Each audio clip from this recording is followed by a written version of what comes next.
Memasuki kuartal terakhir di 2024, investor di Wall Street bersiap menghadapi masa yang selama ini penuh ketidakpastian dan volatilisasi.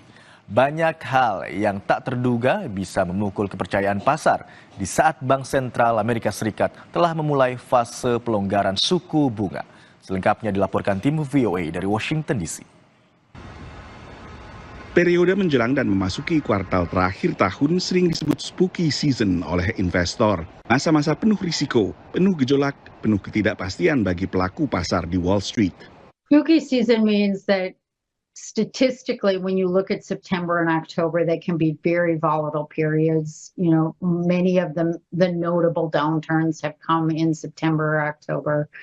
They're notable for a variety of things, but particularly market volatility. And in here, you've got not only the Fed keeping us data dependent in the United States, but you've got big election season coming up. Selain Pilpres AS pada 5 November, ketidakpastian juga datang dari luar negeri. You know, markets are not at all discounting any sort of potential for escalation in geopolitics, even though you've had a lot of escalation in the headlines in geopolitics, both in the Middle East and in the Russia-Ukraine conflict. And so if something erupted there, you could see sharp pullbacks in the short run in markets that would lead to that spookier season volatility that we normally do see in September and October.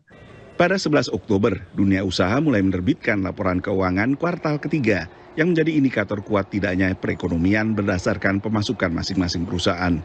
Memasuki kuartal keempat dan terakhir tahun 2024, dunia usaha telah mendapatkan kelegaan dari Bank Sentral AS atau Federal Reserve yang baru saja menurunkan suku bunga acuan sebesar 50 basis poin. Investor umumnya merespons positif.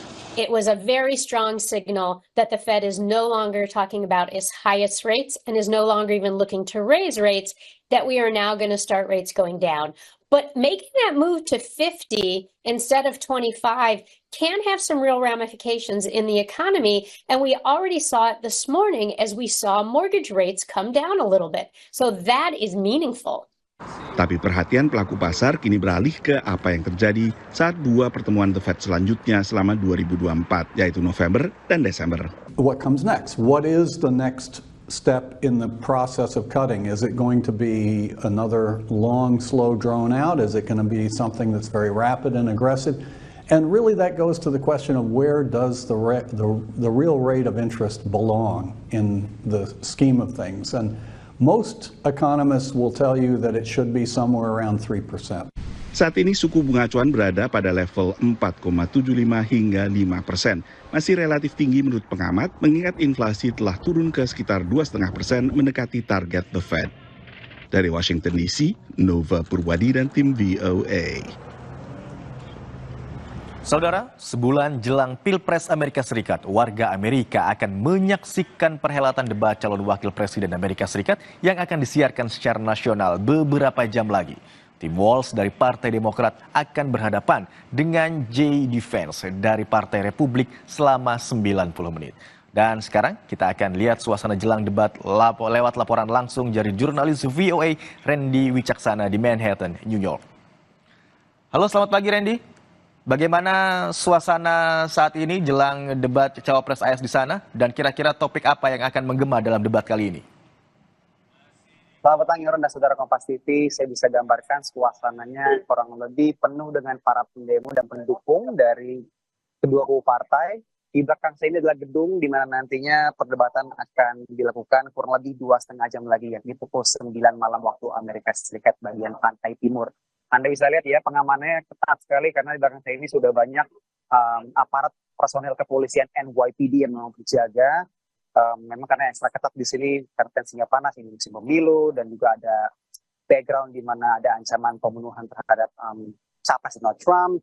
Jadi ekstra ketat sekali, kok bisa saya gambarkan suasana menjelang debat cawapres yang pertama kalinya dilakukan dalam musim pemilu ini. Di sebelah kanan kiri saya ini ada juga rekan-rekan media yang memang datang ke sini. Saya bisa kasih lihat bagaimana kurang lebih suasana di sekitar saya. Ada para pendemo dan juga para pendukung dari kedua kubu mulai berdatangan.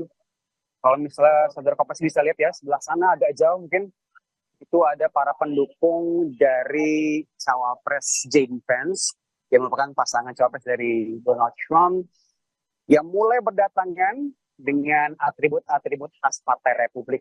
Nah, ini memang mewarnai kota New York yang selama ini memang dikenal sebagai kota yang secara konsisten lebih condong ke Partai Demokrat, memang nilainya lebih liberal dan juga progresif. Dan debatnya sendiri akan dimulai pada pukul 9 malam waktu Amerika Serikat, ini berarti sekitar pukul 8 pagi waktu Indonesia bagian Barat. Kurang lebih peraturannya sama, yakni 90 menit dengan waktu bicara masing-masing kandidat yakni 2 menit, responnya juga hanya 2 menit, dan mikrofonnya akan dimatikan kecuali ketika mereka menjawab pertanyaan dari moderator. Tidak ada penonton yang ada di dalam lokasi debat, hanya moderator 2 dan juga kedua kandidat saja. Ini akan disiarkan secara langsung di CBS News, sebuah stasiun TV di Amerika Serikat. Ya, kalau misalnya ditanya topik apa saja yang akan mewarnai perdebatan, kurang lebih diproyeksikan oleh analis, ini topik imigrasi yang memang secara emotionally very engaging di kalangan masyarakat Amerika Serikat, dan juga topik soal aborsi akan jadi salah satu topik yang akan mewarnai perdebatan malam hari ini. Dan sebagai konteks pada hari ini juga terjadi eskalasi peperangan di Timur Tengah. Kita mengetahui beberapa jam yang lalu Iran mengirim sekitar 200 misil ke Israel. Sejauh ini belum ada korban yang dikonfirmasi di kawasan Israel akibat serangan ini, karena Israel juga diperkuat dengan teknologi Iron Dome. Dan ini juga diproyeksikan akan menjadi salah satu topik yang akan dibahas dalam perdebatan nanti. Imran. Randy, kira-kira isu apa yang akan diunggulkan atau akan diandalkan oleh masing-masing cawapres baik dari tim Walz maupun JD Vance? Dari analis yang diwawancara oleh VOA, banyak yang memproyeksikan topik imigrasi dan topik aborsi, dan Timur Tengah akan menjadi 3 topik yang cukup mendominasi.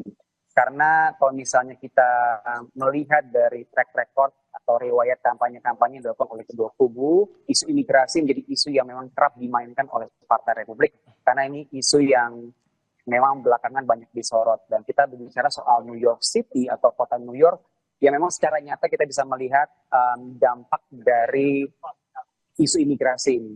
Dalam beberapa tahun kebelakangan, mulai dari musim semi tahun 2022, ada jumlah besar imigran ilegal yang menyeberang perbatasan dari Meksiko ke Texas. Yang kita ketahui dalam 2 tahun terakhir ini, mereka dikirim oleh gubernur Texas ke New York City, dan mereka menjadi tagungan pemerintah kota New York City, yang kemudian disorot karena dinilai dari oposisi ini sebagai sebuah hal yang membebani masyarakat Amerika, dan karena mereka dibiayai oleh pajak dari warga negara Amerika Serikat begitu.